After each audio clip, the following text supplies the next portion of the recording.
आपल्या आजच्या चॅप्टरचे नाव आहे force and pressure. Force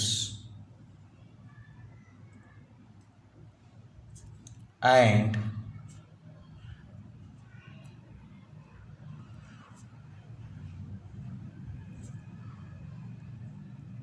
pressure.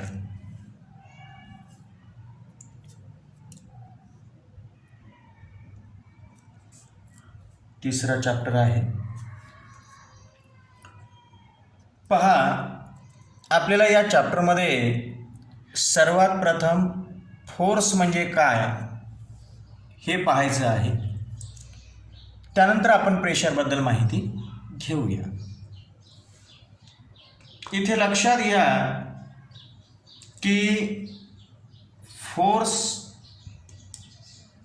कशास म्हणायचं. तर पहा, एखादी स्थिर वस्तू आहे. स्थिर वस्तू म्हणजे स्टेशनरी ऑब्जेक्ट.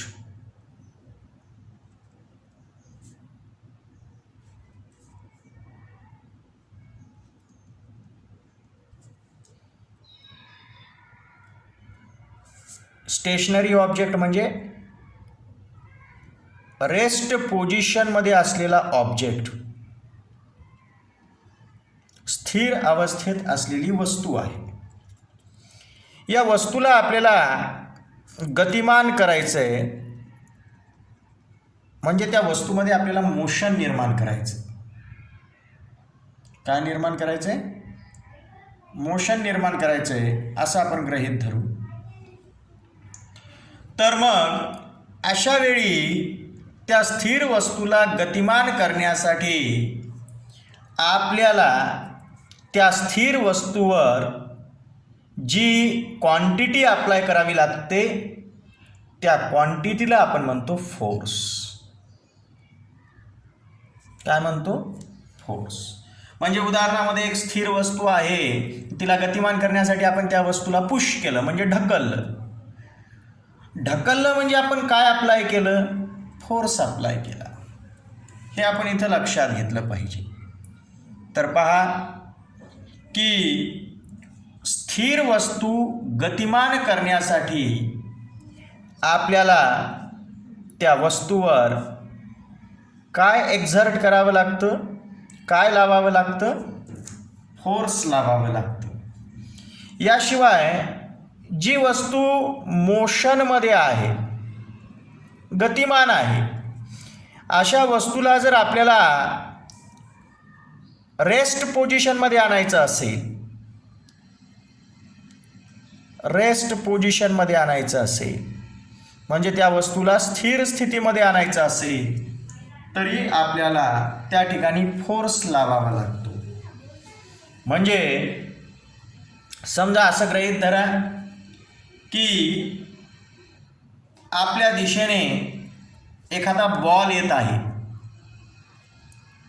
तर आपण काय करतो? त्या बॉलला हाताने पकडतो म्हणजे कॅच करतो.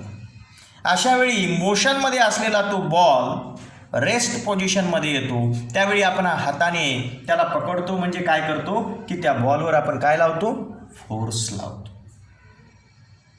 यानंतर सांगायचं म्हटलं तर मोशनमध्ये असलेला ऑब्जेक्ट त्याची आपल्याला स्पीड चेंज करायची असेल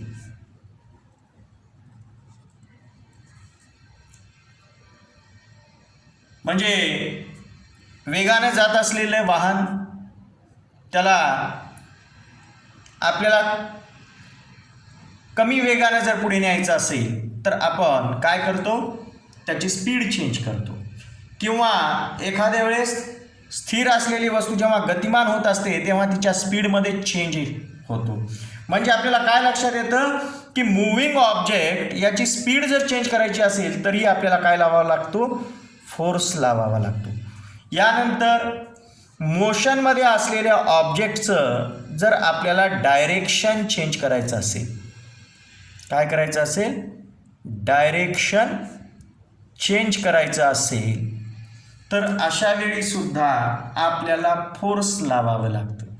समजा वाहन स्ट्रेट जात आहे, त्याला जर आपल्याला डावीकडे वळवायचं असेल, means a vehicle which is travelling in the straight line, if it is turned at the left hand side, means the force is applied on the handle of that vehicle. समजा एक cycle आहे, cycle वेगानं जात आहे, आपण तिला डावीकडे वळवलं, याचा अर्थ काय की आपण त्या सायकलच्या हँडलवर फोर्स अप्लाय केलं. फोर्स अप्लाय केल्यामुळे काय झालं की सायकल डावीकडे वळली. म्हणजे एखाद्या मुव्हिंग ऑब्जेक्टचं डायरेक्शन चेंज करण्यासाठी सुद्धा आपल्याला काय करावं लागतं, फोर्स लावावं लागतं. हे आपण इथं लक्षात घेतलं पाहिजे. तर आपल्याला काय लक्षात आलं, the object, the stationary object, जो काही स्टेशनरी ऑब्जेक्ट आहे त्याला मोशनमध्ये आणण्यासाठी किंवा मोशनमध्ये असलेला ऑब्जेक्ट त्याला रेस्ट पोझिशनमध्ये आणण्यासाठी किंवा मोशनमध्ये असलेल्या ऑब्जेक्टची स्पीड चेंज करण्यासाठी किंवा मोशनमध्ये असलेल्या ऑब्जेक्टचं डायरेक्शन चेंज करण्यासाठी आपण त्या वस्तूवर जी क्वांटिटी एक्झर्ट करतो तिला आपण फोर्स असं म्हणतो. हे आपण इथं लक्षात घेतलं पाहिजे. तर अशा पद्धतीने आपल्याला काय लक्षात येतं, what is the force, the quantity which is responsible to change in the speed of the object, direction of the object and the moving or rest position of the object, that quantity it is called as force. जी quantity ऑब्जेक्टचं speed change करण्यासाठी, direction change करण्यासाठी आणि याशिवाय तिची जी काही rest position आणि मुव्हिंग पोझिशन आहे ती चेंज करण्यासाठी जी क्वांटिटी अप्लाय केल्या जाते किंवा एक्झर्ट केल्या जाते तिला आपण फोर्स म्हणतो. The quantity which is required to change the rest position of object into the motion or the moving object, it comes to the rest position or the moving object to change its speed or the moving object to change its direction, the quantity which is exerted it is called as force. बरं, force जर नाही लावला तर rest पोझिशनमध्ये असलेली वस्तू rest पोझिशनमध्येच राहणार आणि जर एखादी वस्तू जर स्ट्रेट डायरेक्शनमध्ये युनिफॉर्म मोशनने जात असेल, म्हणजे एका सरळ रेषेमध्ये जर गतिमान असेल तर ती त्याच स्पीडने कंटिन्यू पुढे जाणार. जर फोर्सच लागत नसेल तर मला सांगा, आपण वाहनाला थांबवतो म्हणजे आपण ब्रेक अप्लाय करतो म्हणजे आपण फोर्स लावतो, म्हणून स्पीड काय होते, चेंज होते आणि वाहन मोशनमधून म्हणजेच मुव्हिंग पोझिशनमधून ते रेस्ट पोझिशनमध्ये येतं. किंवा एखादा फुटबॉल जर मैदानावर असेल, आपण जर किक मारली तर तो मूव्ह होतो, म्हणजे रेस्ट पोझिशनमधला ऑब्जेक्ट मोशनमध्ये आणण्यासाठी सुद्धा आपल्याला काय लावावं लागलं, फोर्स. जर आपण फोर्स लावलं नसतं तर ती रेस्ट पोझिशनमध्येच राहिलं असतं, तो बॉल रेस्ट पोझिशनमध्येच राहिला असता. म्हणजे आपल्याला काय लक्षात येतं, a stationary object on which no force is acting, एखाद्या स्थिर वस्तूवर जर कुठलंही फोर्स लागत नसेल, इट रिमेन्स स्टेशनरी, ती वस्तू स्टेशनरीच राहते. An object in motion continues to move with the same speed and direction when no force is acting on that object. आणि जर एखाद्या ऑब्जेक्टवर, जे ऑब्जेक्ट मोशनमध्ये आहे, अशा ऑब्जेक्टवर जर फोर्स लागत नसेल तर तो ऑब्जेक्ट त्याच स्पीडने कंटिन्यू आणि त्याच डायरेक्शनने तो अर्थातच कंटिन्यू मोशनमध्ये राहतो. हे सांगितलंय कोण, न्यूटनने त्याच्या फर्स्ट लॉ ऑफ मोशनमध्ये. यालाच आपण Newton's first law of motion म्हणतो. कोणास म्हणतो तर पहा, Newton's first law of motion states that a stationary object on which no force is acting remains stationary म्हणजे स्थिर वस्तू ज्यावर फोर्स लागत नाही ती वस्तू स्थिरच राहते. An object in motion continues to move with the same speed and direction if there is no force acting on that object. आणि जर एखादी गतिमान वस्तू असेल आणि तिच्यावर जर फोर्स लागत नसेल तर ती वस्तू त्याच स्पीडने त्याच डायरेक्शनने गतिमान राहते. This is the Newton's first law of motion. यानंतर आपल्याला या चॅप्टरमध्ये जी माहिती पाहावयाची आहे ती माहिती पाहण्याच्या पूर्वी आपल्या पुस्तकामध्ये जी काही पिक्चर्स दिलेली आहेत ती आपण एकदा इथे पाहूया. या ठिकाणी पहा की अ मॅन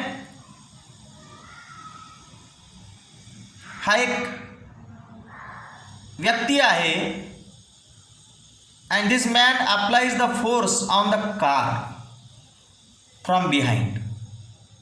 आणि हा व्यक्ती या कारवर पाठीमागून फोर्स लावत आहे and because of this the car is pushed forward और मूव्स फॉरवर्ड. आणि त्यामुळे ही कार पुढे ढकलल्या जात आहे. म्हणजे ही कार पुढे ढकलण्यासाठी हा व्यक्ती फोर्स लावत आहे हे आपल्याला इथं लक्षात येतं. त्यानंतर इथे पहा या दुसऱ्या चित्रामध्ये अ रिलक्टंट डॉग हा तटून बसलेला कुत्रा. This dog is pulled by the boy. या तटून बसलेल्या म्हणजे रिलक्टंट डॉगला हा मुलगा ओढत आहे. ओढत आहे म्हणजे काय करत आहे, हा मुलगा या डॉगवर फोर्स लावत आहे. कशातून लावत आहे? थ्रू धिस रोप. या दोरीमधून किंवा या दोरीच्या साह्याने हा मुलगा या कुत्र्यावर म्हणजे या डॉगवर फोर्स लावत आहे. आणि या तिसऱ्या चित्रामध्ये काय दाखवले पहा इथं, a boy is playing football. हा मुलगा फुटबॉल खेळत आहे and for that he is kicking the ball. हा काय करत आहे, या बॉलला किक कर म्हणजेच टोलवत आहे, लात मारत आहे म्हणजे टोलवत आहे. For that purpose he is applying the force on the ball with the help of leg. हा मुलगा पायाच्या साह्याने या बॉलवर काय लावत आहे, फोर्स लावत आहे. मग यावरून आपल्याला काय लक्षात येतं, a force acts on two of bodies. A force acts on two bodies through the interaction between them. दोन वस्तूंमध्ये जेव्हा आंतरक्रिया होते, दोन वस्तूंमध्ये जेव्हा आंतरक्रिया होते त्या आंतरक्रियेमधूनच फोर्स लागतो. आता इथे पहा बरं, हा व्यक्ती कारला ढकलत आहे म्हणून फोर्स लागत आहे. हे आपण इथे लक्षात घेतलं पाहिजे. त्याच्यानंतर या ठिकाणी हा मुलगा या डॉगवर फोर्स लावत आहे, पण डायरेक्ट लावतोय का नाही, हा या दोरीची मदत घेतो. Means a boy is exerting the force on this dog via this rope. हा मुलगा या कुत्र्यावर या दोरी मार्फत फोर्स लावत आहे. आणि या तिसऱ्या चित्रामध्ये आपल्याला काय दिसत आहे, the boy he is applying the force on the ball with the help of leg. हा मुलगा या बॉलवर पायाच्या साह्याने फोर्स लावत आहे हे आपल्याला लक्षात येतं. आणि यावरून आपल्याला काय लक्षात आलं, a force acts on two bodies through a interaction between them. दोन वस्तूंमध्ये आंतरक्रिया जर होत असेल तरच त्या ठिकाणी एका वस्तूकडून दुसऱ्या वस्तूवर फोर्स लावल्या जातं हे आपल्याला इथं दिसत आहे. तर पहा, या फोर्स अँड प्रेशर या चॅप्टरमध्ये पहिला लक्षात ठेवण्यासारखा पॉईंट म्हणजे a force acts on two bodies through an interaction between them.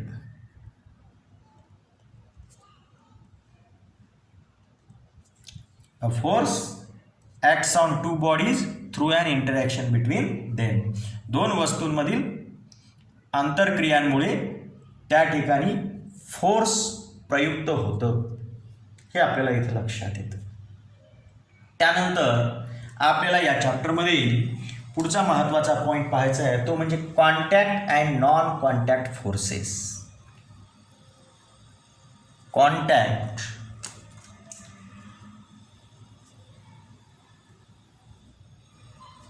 And non contact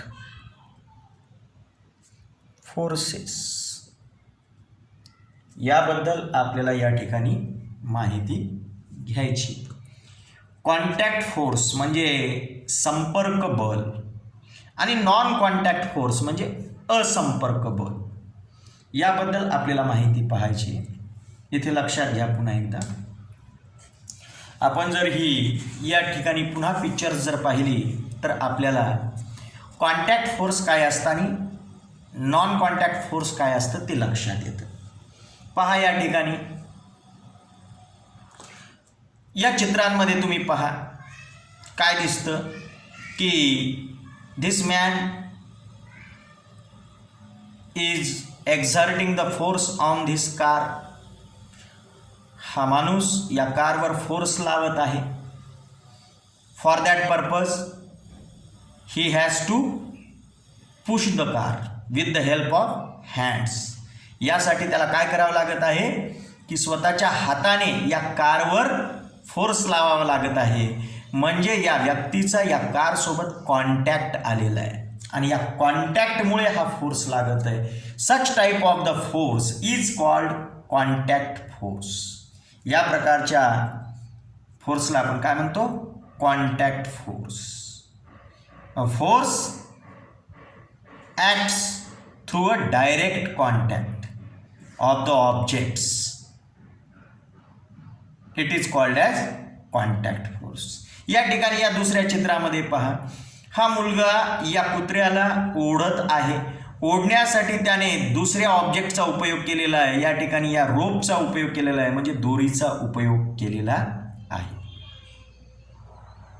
म्हणजे आपल्याला काय लक्षात येतं, a force is exerted by that boy on this dog via one more object. या मुलाने या कुत्र्यावर एका आणखीन वापरलेल्या वस्तूच्या साह्याने फोर्स लावलेला आहे, ती म्हणजे दोरी. हे आपल्याला लक्षात. म्हणजे इथे सुद्धा कॉन्टॅक्ट आहे. कोणाचा, या मुलाचा या कुत्र्यावर जो फोर्स लागत आहे तो कॉन्टॅक्टने लागत आहे. पण हा कॉन्टॅक्ट कशा थ्रू होत आहे, इथं दुसऱ्या ऑब्जेक्ट थ्रू होत आहे, म्हणजे या दोरीच्या साह्याने होत आहे. या तिसऱ्या चित्रामध्ये या बॉलवर फोर्स केव्हा लागत आहे, जेव्हा या मुलाची जी काही किक आहे ती किक बसत आहे. म्हणजे हा मुलगा त्याचा जो काही लेग आहे हा लेग या फुटबॉलच्या कॉन्टॅक्टमध्ये आणतोय आणि त्यामुळे फोर्स लागतोय. म्हणजे हे जी उदाहरणं आहेत हे सगळे कॉन्टॅक्ट फोर्सेसची उदाहरणे आहेत, हे आपल्याला लक्षात येतं. मग कॉन्टॅक्ट फोर्स कोणाला म्हणायचं ते पहा. या ठिकाणी आपण लिहू, तुम्ही लक्षात घ्या. कॉन्टॅक्ट फोर्स कोणाला म्हणायचं तर पहा, a force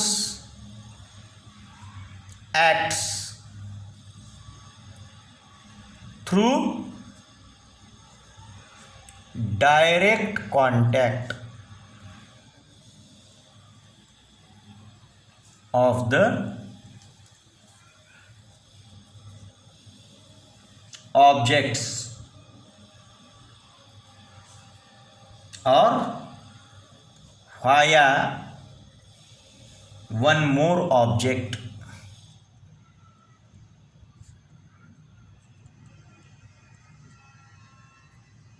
such force is called contact force. पहा, कॉन्टॅक्ट फोर्स आपण कोणाला म्हणायचे ते आपल्याला लक्षात येतं. A force acts through direct contact of the objects. एका वस्तूचे दुसऱ्या वस्तूसोबत डायरेक्ट कॉन्टॅक्ट आल्यामुळे जो फोर्स लागतो, किंवा मग एका वस्तूचे दुसऱ्या वस्तूसोबत आणखीन एखाद्या वस्तूमुळे जर संपर्क आला, जसं उदाहरणामध्ये की मुलगा कुत्र्यावर दोरीच्या साह्याने फोर्स लावतो. ठीक आहे, असं जे डायरेक्ट कॉन्टॅक्टमुळे जे फोर्स लागतं, such force is called as contact force. त्या फोर्सला आपण म्हणतो कॉन्टॅक्ट फोर्स. यानंतर दुसरं कोणतं आहे, नॉन कॉन्टॅक्ट फोर्स. याबद्दल आपण माहिती घेऊ. ही माहिती घेण्यासाठी पुन्हा एकदा या ठिकाणी पिक्चर्स पहा. या ठिकाणी पहा, हा मॅग्नेट आहे आणि हा मॅग्नेट या आयर्न नेल्सला स्वतःकडे खेचून घेतो. म्हणजे पहा की समजा हे आयर्न नेल आहेत आणि हा मॅग्नेट आहे. हा मॅग्नेट जेव्हा या आयर्न नेलवर धरतो तेव्हा हा आयर्न नेल काय होतो, या मॅग्नेटला येऊन चिटकतो. मॅग्नेटला येऊन चिटकतो. मला सांगा, या दोघांमध्ये कॉन्टॅक्ट आहे का? या दोघांमध्ये कॉन्टॅक्ट नाही आहे. तरी पण या मॅग्नेटमुळे हा आयर्न काय होतो, त्या मॅग्नेटकडे खेचल्या जातो. दोघांमध्ये कॉन्टॅक्ट नसतानाही या आयर्न नेलवर या मॅग्नेटचा फोर्स लागतो, हे लक्षात घ्या. पहा, हे आयर्न नेल आणि हे मॅग्नेट आपण या आयर्न नेलच्या वर धरलाय. दोघांमध्ये कुठलाही कॉन्टॅक्ट नसताना आयर्न नेल्स हे कोणाकडे अट्रॅक्ट होत आहेत, या मॅग्नेटकडे अट्रॅक्ट होत आहेत. म्हणजे या ठिकाणी आपल्याला काय लक्षात येतं की असा जो हा फोर्स आहे तो विदाऊट कॉन्टॅक्ट आहे. या दोन वस्तूंमध्ये कुठलाही कॉन्टॅक्ट नसताना जेव्हा हा फोर्स लागत आहे एका वस्तूकडून दुसऱ्या वस्तूवर, तेव्हा अशा प्रकारच्या फोर्सला आपण नॉन कॉन्टॅक्ट फोर्स असे म्हणतो. दुसरं उदाहरण पहा. या ठिकाणी पहा, हे सगळे स्मॉल पीसेस आहेत पेपरचे, कागदांचे. इथे खाली तुकडे आहेत आणि वर हा एक कोंब धरलेला आहे, म्हणजे कंगवा धरलेला आहे. हा कोंब जो आहे it is rubbed on the head, on the hairs. आपल्या डोक्याची जी केस आहेत त्याच्यावर हा कंगवा जर घासला आणि जर आपण या कागदांच्या लहान तुकड्यांच्या वर जर धरला तर कागदांची ही लहान लहान तुकडे या कोंबकडे अट्रॅक्ट होतात. दोघांमध्ये कुठलाही कॉन्टॅक्ट नसतानाही हा कोंब काय करतो, स्वतःकडे या पेपर पीसेसला अट्रॅक्ट करतो. कशामुळे करतो, जेव्हा आपण हा कोंब डोक्यावर घासतो, जेव्हा याला आपण हेअर्सवर घासतो, केसांवर घासतो, तेव्हा याच्यामध्ये या कंगव्यामध्ये इलेक्ट्रोस्टॅटिक फोर्स निर्माण होतो, स्थितिक विद्युत बल निर्माण होतं. And because of this static electric force such papers are attracted towards the comb. आणि अशा या स्थितिक विद्युत बलामुळे म्हणजे स्टॅटिक इलेक्ट्रिक फोर्समुळे ही पेपरची तुकडे त्याकडे आकर्षिल्या जातात. या ठिकाणी कशामुळे आकर्षिल्या चाललेली आहे, या नेल्समध्ये, हे नेल्स या मॅग्नेटकडे कशामुळे अट्रॅक्ट होत आहेत, कारण हा मॅग्नेट या नेल्सवर दुरूनच मॅग्नेटिक फोर्स लावत आहे, हे आपल्याला लक्षात येतं. यानंतर या थर्ड पिक्चरमध्ये पहा, या नारळाच्या झाडाचं म्हणजे कोकोनट ट्रीचं एक कोकोनट काय झालेलं आहे की हे कोकोनट या ट्रीपासून डिटॅच झालेलं आहे. म्हणजे या कोकोनट ट्रीपासून हे कोकोनट तुटलेलं आहे. आता हे तुटलेलं जे काही कोकोनट आहे, detached coconut, it falls on the ground. हे वरून काय होतं, खाली पडतं, जमिनीवर पडतं. का जमिनीवर पडतं, कारण earth it attract the coconut towards itself. कारण पृथ्वी या कोकोनटला स्वतःकडे खेचते, म्हणजे पृथ्वी सुद्धा या कोकोनटवर फोर्स लावते. प्रत्यक्षात कोकोनट हे पृथ्वीच्या पृष्ठभागावर नाहीये, ते झाडावर लटकलेलं आहे.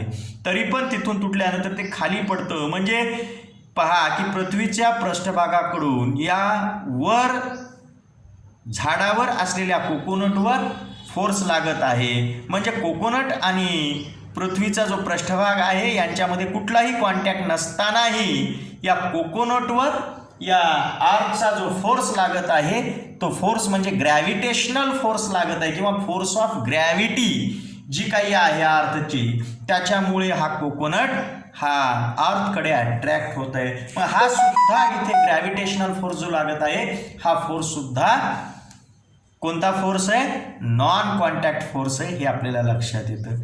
मग नॉन कॉन्टॅक्ट फोर्स कोणाला म्हणायचं ते आपण इथं लक्षात घेतलेलं आहे. पहा नॉन कॉन्टॅक्ट फोर्स कोणास म्हणायचं ते आपण इथं लिहूया.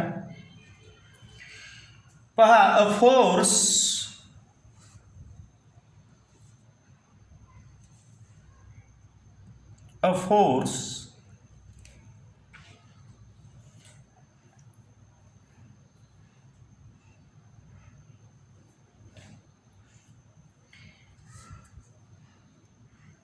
acts between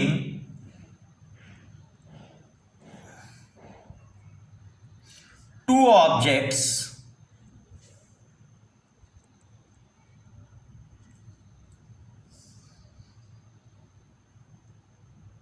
are not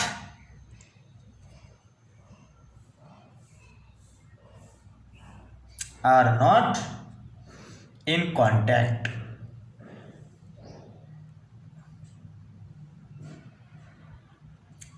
Such force is called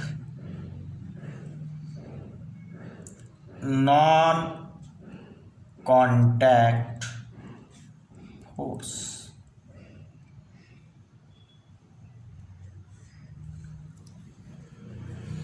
दोन वस्तूंमध्ये जे फोर्स लागत आहे,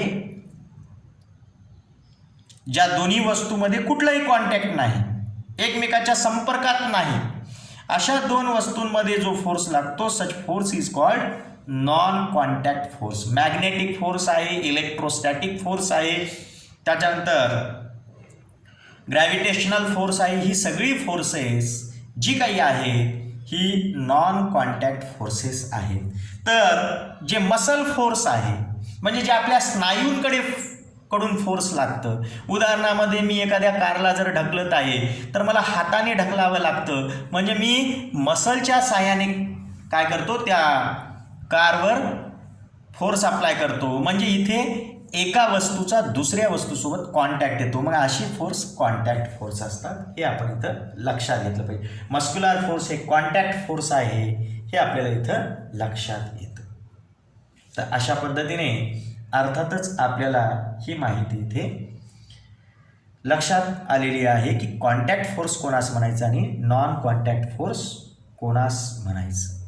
ठीक आहे. त्यानंतर आता पुढे आहे का मी काय सांगतो ते दोन उदाहरणे इथं पाहूया. समजा एक बॉल आहे आणि तो आपण टेबलवरून सोडलेला आहे. When a ball is kept on the table and pushed a little. जेव्हा एखादा बॉल आपण टेबलवर ठेवला आणि पुश्ड लिटल आणि थोडंसं ढकललं, काय होतं? It moves ahead and get slow and stop. ते थोडंसं पुढे जातं, त्यानंतर ते हळू म्हणजे त्याची गती कमी कमी होत जाते आणि शेवटी तो काय होतो? बॉल स्टॉप होतो. दुसरं उदाहरण सांगायचं म्हटलं, a car running on a plain road travels some distance and stops after the engine is switched off. समजा एक कार प्लेन रस्त्यानं जात आहे, आपण काय केलं? त्याची चाबी बंद केली, त्या कारची काय केली? स्विच ऑफ केलं. तर काय होईल? जर आपण त्याला स्विच ऑफ केलं तर कार थोडं पुढे जाईल, हळूहळू तिची स्पीड कमी होत जाईल आणि शेवटी ती स्टॉप होईल. आता या ठिकाणी लक्षात घ्या की बॉल हा टेबलवरून मूव्ह होत आहे आणि कार ही प्लेन रोडवरून ट्रॅव्हल होत आहे. आता हे दोन्ही पुढे जाऊन थांबत आहेत, याचा अर्थ काय की मूव्हिंग ऑब्जेक्ट स्टॉप होत आहेत, म्हणजे या दोघांवरही फोर्स लागत आहे, बॉलवरही फोर्स लागत आहे आणि त्या कारवर सुद्धा फोर्स लागत आहे. मग हा फोर्स कुठून लागतो तर पहा की जेव्हा बॉल हा टेबलवरून मूव्ह होत होता तेव्हा टेबल आणि बॉलमध्ये कॉन्टॅक्ट येत होता आणि याच्यामध्ये जो मोशनमध्ये असलेला बॉल आहे आणि जे रेस्ट पोझिशनमध्ये असलेली जी टेबल आहे यांच्यामध्ये एक फोर्स निर्माण झालेला आहे कॉन्टॅक्टमुळे, तो म्हणजे फ्रिक्शनल फोर्स, ज्याला आपण घर्षण बल म्हणतो. कोणतं force? Frictional force. Frictional force हे कॉन्टॅक्टमुळे निर्माण होतो. जेव्हा दोन वस्तू एकमेकांच्या कॉन्टॅक्टमुळे त्याच्यातील एक वस्तू, जर समजा दोन वस्तू आहेत, दोन वस्तूमधली एक वस्तू मग ही मोशनमध्ये आहे आणि दुसरी वस्तू जी काही आहे ती एक तर रेस्ट पोझिशनमध्ये आहे किंवा मग अपोजिट डायरेक्शनने मोशनमध्ये आहे, अशा वेळी या दोन वस्तूंमध्ये कॉन्टॅक्ट येऊन त्यांच्यामध्ये फ्रिक्शनल फोर्स निर्माण होतो. काय निर्माण होतं? फ्रिक्शनल फोर्स निर्माण होतं आणि फ्रिक्शनल फोर्स मुळे या बॉलची हळूहळू स्पीड कमी होत जाते आणि बॉल शेवटी स्टॉप होतो. त्याच पद्धतीने जेव्हा आपण कार जी काही आहे तिला जेव्हा आपण स्विच ऑफ करतो तेव्हा कार काय होते की ती थोडीशी पुढे जाऊन स्टॉप होते. का? कारण कार आणि रोड यांच्यामध्ये कॉन्टॅक्ट असतो. रोड हा रेस्ट पोझिशनमध्ये आहे पण कार ही मोशनमध्ये आहे. जेव्हा अशा पद्धतीने एक रेस्ट पोझिशनमध्ये आणि एक मोशनमध्ये असलेले ऑब्जेक्ट एकमेकांच्या कॉन्टॅक्टमध्ये येतात तेव्हा त्यांच्यामध्ये घर्षण होतं, त्यांच्यामध्ये फ्रिक्शन होतं आणि या फ्रिक्शनमुळे जो फोर्स लागतो त्याला आपण म्हणतो फ्रिक्शनल फोर्स. फ्रिक्शनल फोर्स ज्या वस्तूवर लागतो त्या वस्तूच्या मोशनच्या अपोजिट डायरेक्शनने लागतो. म्हणजे समजा बॉल जर समोरच्या डायरेक्शनने गतिमान असेल तर मागच्या डायरेक्शनने फ्रिक्शनल फोर्स लागतो जमिनीकडून किंवा त्या टेबलकडून.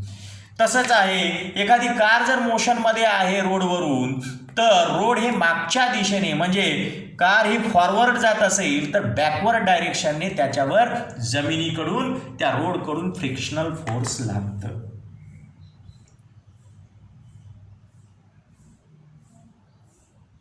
आपल्याला काय लक्षात आलेलं आहे की फ्रिक्शनल फोर्स जे काही आहे it acts in opposite direction to the direction of motion. जे काही मोशनचं डायरेक्शन आहे त्याच्या अपोजिट डायरेक्शनने फ्रिक्शनल फोर्स हे लागतं. बरं, आता आपण आणखीन एक उदाहरण सांगायचं. When we walk on the road, आपण जेव्हा रोडवरून चालत असतो तेव्हा आपण काय करतो? आपल्या पायाच्या साहाय्याने जमिनीला मागे ढकलतो. जमिनीला मागे ढकलतो म्हणजे आपण जमिनीवर फोर्स लावतो आणि जमिनीवर फोर्स लागल्यामुळे इथे लक्षात घ्या की आपल्यामध्ये आणि जमिनीमध्ये फ्रिक्शनल फोर्स असल्यामुळे आपण पुढे ढकलल्या जातो. जर जमीन आणि आपल्या पायामध्ये जर फ्रिक्शनल फोर्स नसते तर आपला पाय घसरला असता आणि आपण तिथे घसरून पडलो असतो. म्हणजे आपल्याला काय लक्षात येतं?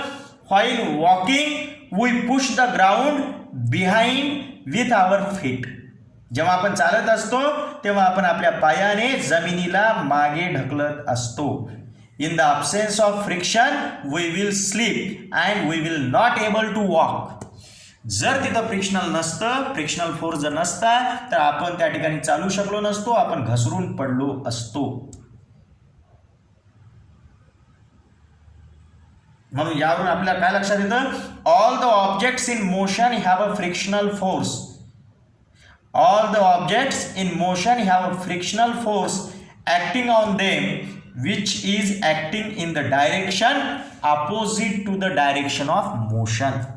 मी काय म्हटलं की घर्षण बल हे म्हणजे फ्रिक्शनल फोर्स हे सर्व मूव्हिंग ऑब्जेक्ट्सवर लागतं आणि ते मोशनच्या डायरेक्शनच्या अपोजिट डायरेक्शनने लागतं, हे लक्षात घ्या. रस्त्यावर जर एखादी केळीची साल पडलेली असेल आणि त्याच्यावर जर आपला पाय पडला तर आपल्याला घसरायला होतं. तसंच चिखलामुळे सुद्धा घसरायला होतं. हे कशाची उदाहरणं आहेत?